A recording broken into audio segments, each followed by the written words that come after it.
I am getting into yet another band via their studio discography. Maybe you've already seen some of the videos that I do in this series. I always pick 5 regular studio albums from a given artist or band and try to recommend them in order to get a first taste of that band or artist. Today I'll take a look at a band from Wales, maybe one of the biggest, most well-known bands from Wales, at least when it comes to music from the 90s. And yeah, 5 albums that I think are a good gateway into their discography for newbies. The Manic Street Preachers. Originally formed in already the mid-80s, I think 1986, in a smaller town in Wales. The core was made up of Nicky Wire on bass and the 2 cousins, James Dean Bradfield's guitar and very powerful vocals, and drummer Sean Moore, but they soon became a 4-piece with Richie Edwards joining as second guitarist and most of all their important lyricist. And especially in their early years, the Manic Street Preachers were a band that sometimes was surrounded by a little bit of controversy. They didn't shy away from voicing political views, controversial television appearances, and what, of course, also gained attention were the mental problems or the sometimes rather erratic public appearances of Richie Edwards. That alone, of course, is not enough to make a band a good band. So what about the music of the Manic Street Preachers? Well, they are one of those UK 1990s bands that somehow, sometimes or for a while, were lumped in with the whole Britpop scene, but basically the Manic Street Preachers are not really part of it. Also, their sound was very often way too rock or too punk influenced, but they also didn't conceal their love for stadium rock acts such as Guns N' Roses, which brings me to my pick number 1 of albums to get into the Manics, and that is their debut album, Generation Terrorists. This came out in 1992 and sees a hungry, energetic young band trying to put the best they've got on the table. The songs clearly were written for or had also been tested successfully in a live setting. So these are very much crowd pleasers, especially for grassroots fans of the Manic Street Preachers. At the same time, this album also sees a band that pulls into various directions and still is trying to, find its own stylistic way. The Manics, as mentioned, were never ashamed to be fans of both The Clash and Guns N' Roses, and this album allegedly really was their attempt to create a London calling for the 90s and combine that with the sleazy hard rock attitude of Guns N' Roses.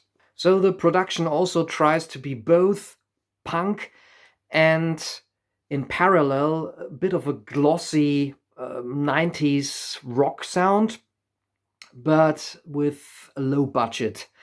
So in terms of production, maybe this isn't the best sounding album. It's certainly not the best produced album by the Manic Street Preachers, but I think this is an essential part of their history. And as I've already mentioned, it includes a lot of fan favorites from the early years.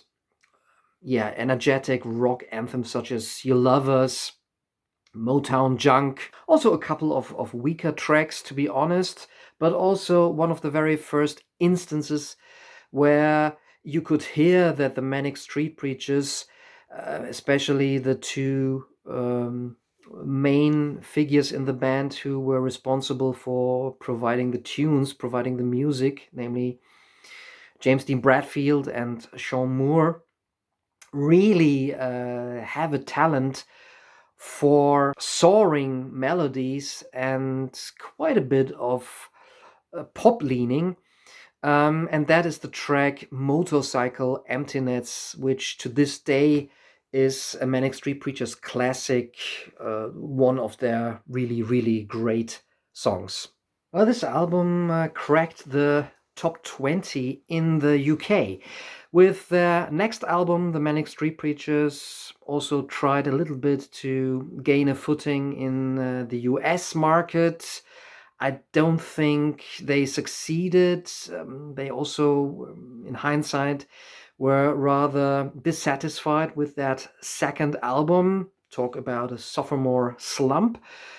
Gold Against the Soul, even though I have to say that album contains a couple of fantastic tracks. The songwriting probably is better than on the debut album, but also a few rather unmemorable tracks, some attempts at being a little bit more commercial that don't really work.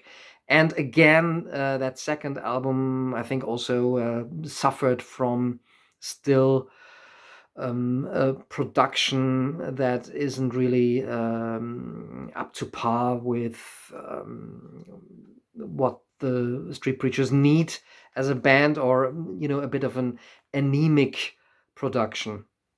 So that's not my second pick, but their third album definitely belongs on a list of getting into Manic Street Preachers albums. An album that is maybe their most uncompromising album, an almost 180 degrees turn from their second album and their maybe more commercial leanings. Also, sadly, the last album to feature their fourth member, Richie Edwards, came out in 1994. Nowadays, it's considered, at least among indie and alternative rock fans, it is considered a stone cold 1990s classic, The Holy Bible. Arguably, the Manic Street Preachers are a band of two sides, or a band with at least two faces. The one that leans towards a more tuneful, melodic pop rock style, but they also have, and that is, that goes down to their very roots. They have this punk and post-punk and a rather dark aspect to them. And that completely comes to the fore and is celebrated like on no other of their albums on The Holy Bible. This is the album that also sort of cemented the notoriety of Richie Edwards as a person and as a lyricist. The album is in no way commercial or easily digestible, neither in terms of the music, let alone in terms of the lyrics. An album that deals with mental illness, drug abuse, abortions, the Holocaust, anorexia, you name it. And the band members came up with correspondingly dark and sometimes jarring, edgy music to those disturbing lyrics from Richie Edwards. This is kind of the Manic Street Preachers alternative rock, post-grunge, post-punk album. You can hear influences from bands such as Joy Division or Killing Joke in the music. Also, some of their most fast-paced, aggressive punk songs are on this album, such as Ravel or PCP. Archives of Pain is really dark and heavy, as heavy as the Manics maybe ever got.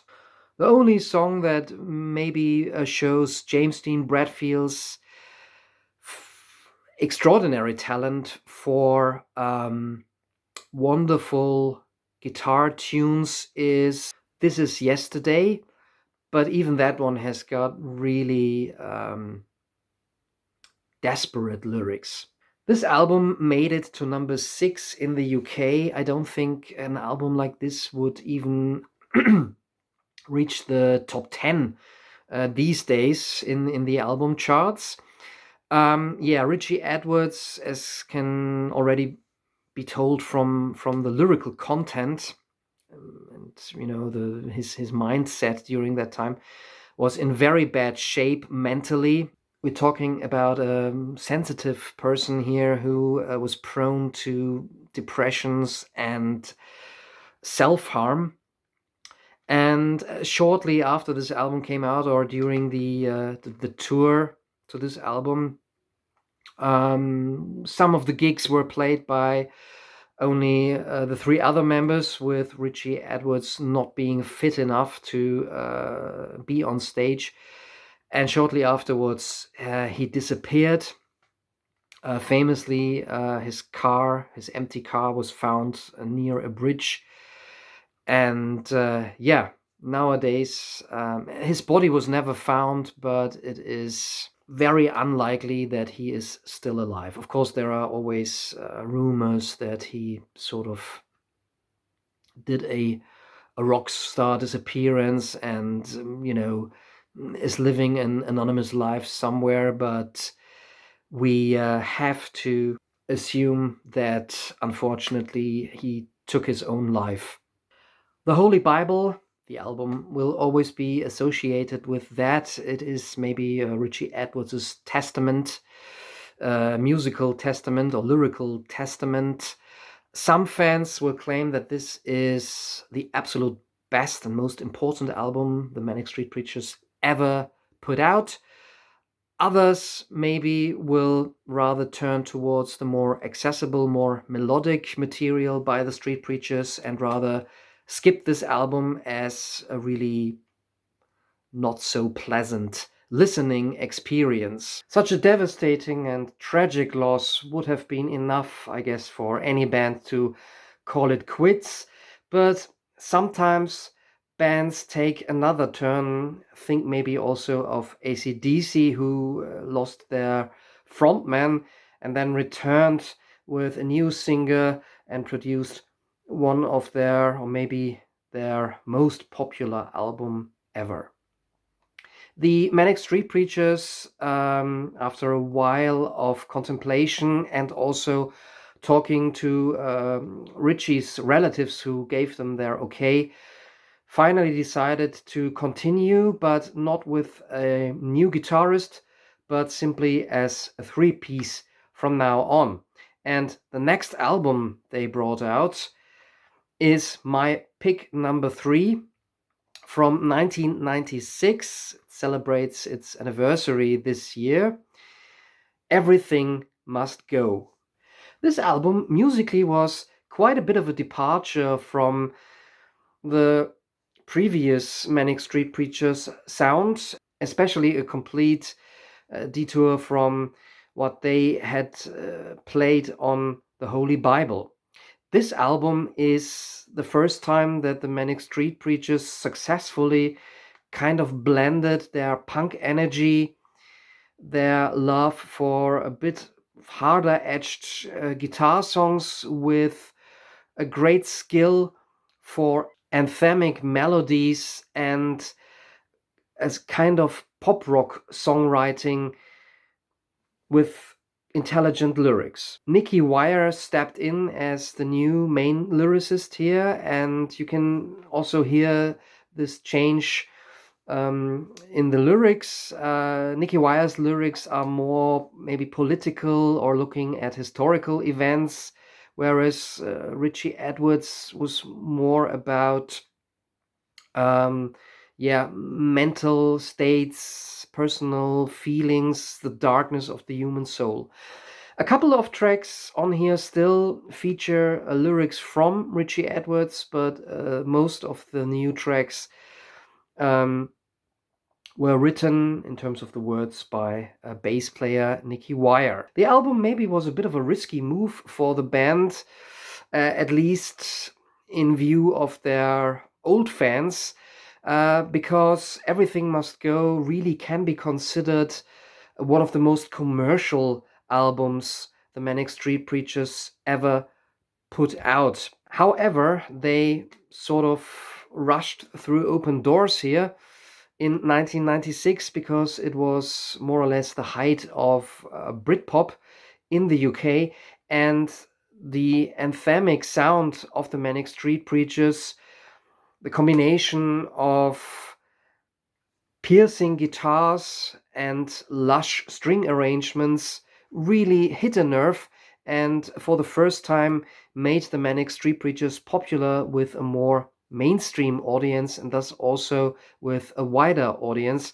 It's no surprise that this album became their most successful one up to that point. It reached a dizzying number 2 in the UK charts, and for the first time also broke into the charts in several European countries. So all of a sudden, the Manic Street Preachers rose from an absolute crisis as a band facing newfound mainstream or alternative mainstream success, playing to ever-growing audiences. But, well, the songs on this album are just brilliant. If you like guitar pop, if you like Britpop, but with a bit of a rock edge to it, or even a bit of grunge influences, vague echoes of grunge, which by 1996 was more or less passé. This album is just brilliant. All the singles were milestones, masterpieces in terms of this kind of alternative mainstream pop rock songwriting.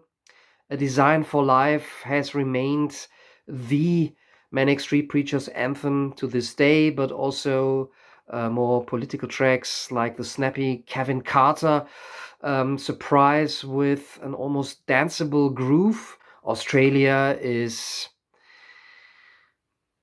open arms stadium rock. The title track clearly cites the Wall of Sound production by Phil Spector, but couples it with that melancholic UK rock and roll despair. And one of my personal highlights is the final track on this album, which almost sounds like an homage to the Smashing Pumpkins. It's kind of a post-grunge alternative rock song with a blistering but also yearning guitar line. No surface, all feeling, which one more time looks back at losing a good friend. So clearly this also is an homage to their lost guitarist and maybe band philosopher Richie Edwards. Out of a situation that maybe would have broken any other band or would have resulted in a very dark, depressing album, the Manic Street Preachers created something that was sad and beautiful at the same time, and also quite easily accessible. Everything Must Go from 1996. 2 years later, the Manics now were quite popular, at least in the UK. They brought out the next album, which is also my next pick. So 3 successive albums in a row. That might not sound very interesting regarding the rest of the discography, but bear with me for pick number 5. 1998's This Is My Truth, Tell Me Yours. The Manics, and maybe some will find that a little bit pretentious, the Manics liked naming their albums after quotes from political speeches or from literature. They also put a lot of quotes, often political quotes, in the booklets of their albums. So this all is part now of the Manics image and aesthetics. And this album did not try to repeat the energetic rock anthem approach of Everything Must Go, well, at least not to the full extent. This Is My Truth, Tell Me Yours is a much slower album. Actually, all of the songs are really slow. It's the most melancholic album. And if you are looking maybe for comparisons to albums that were around during that time, arguably this is the Manic's OK Computer. It doesn't exactly deal with the same themes as the famous Radiohead album. It's also not as electronic or experimental in places, but it has this very slow, melancholic sound that's also quite multi-layered. The songs maybe are also a bit more complex than on Everything Must Go, not as immediate maybe, but still they are anthems for people who like mature rock or people who like sad rock music. This might not sound too attractive maybe, but actually this is maybe the band's most concise album. It's filled with beautiful, bittersweet, alternative pop rock songs, and still quite a lot of them can be very anthemic. And this album contained some of the band's most successful singles of all times, basically. The Everlasting is already a slow cooking opener that sets the pace and mood for this album. This album also features the number one hit with the longest title ever, so the song with the longest title to ever make it to the number one spot in the charts, at least in the UK. If you tolerate this, then your children will be next. The most popular song by the band, to this day, they usually close their live shows with this song, and James Dean Bradfield can actually stop singing because the whole audience knows all the words to this song. You Stole the Sun from My Heart and The Gorgeous Tsunami have a bit of a more energy or a bit more of an up-tempo feel, at least musically. Overall, however, this album really deals with sadness, loss, depression, despair, but not in a too dark way, but more in a kind of, it leaves a lot of space in the music, and it's more a contemplative approach to these themes. There are also a number of really worthwhile album tracks, deep cuts, such as Black Dog on My Shoulder, which features brilliant guitar playing from James Dean Bradfield in the end, or The Aching Be Natural, which really could have been an outtake from a Radiohead album around that time. This was an even bigger success than the preceding album, Everything Must Go. This Is My Truth, Tell Me Yours reached number one in the UK, and it also was a notable success throughout Europe. With this, the Manics had matured in their sound and in their appearance, maybe also. Older fans might argue that they had watered down their sound to appeal to a more mainstream audience of the late 90s. But the Manics continued to release controversial albums, at least controversial for their own fan base, because ever since, the Manics have switched between more harsh sounding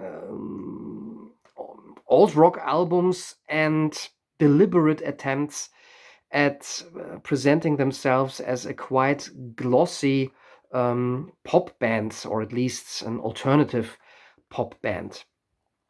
My final pick in this list to get into the Manic Street Preachers, hopefully, is one of their later albums, an album where once more, after also a period of maybe more experimentation, they yet again tried one more time to sort of combine their rock roots and energy with a very accessible pop songwriting. And that is their 2018 release, Resistance is Futile. Maybe not the most essential Manic Street Preachers album. Still, it reached number 2 in the UK and also was quite successful in a couple of other countries. But I like this album for trying to sort of look back at former styles and sounds of the Manics, but now presented by a more matured band and with a clear pop backbone. In fact, some of the songs on this album maybe are the catchiest or most melodic songs ever from the Manic Street Preachers, without losing their rock energy, something that unfortunately is lacking on their latest albums, at least in my opinion. So this album is just a fun pop rock ride with echoes of things that the band did, or sound aesthetics they had on albums like Live Blood or Everything Must Go, but even a bit more, or an attempt to recreate their punk energy, especially on the track Broken Algorithms, so where they really try to go back to the Young Rascals they were on, for example, Generation Terrorists or the Holy Bible. Arguably, the songs on Resistance is Futile don't have that depth and urgency of that earlier Manic Street Preachers albums, but I think it's a fun listen. And yeah, for example, the single International Blue is just super catchy, a great pop rock tune, again with James Dean Bradfield's jubilating guitar playing, and still there's always a bit of melancholia running through these songs, so that Resistance is Futile maybe gives you the essence of what the Street Preachers are about: melancholia, political awareness, but still with a pop sensibility, and thus I would recommend it for newbies. So these are my 5 picks for starting with the Manic Street Preachers studio albums. If you are a fan of the band, let me know what you think of these 5 picks for beginners. If you are now just getting into the Manic Street Preachers, of course, I'm also interested in what you think of these 5 albums after you listen to them. Also, maybe let me know what you like or maybe dislike about this particular format on the channel. Stay tuned for more Murdock Music Minutes, and thanks for watching.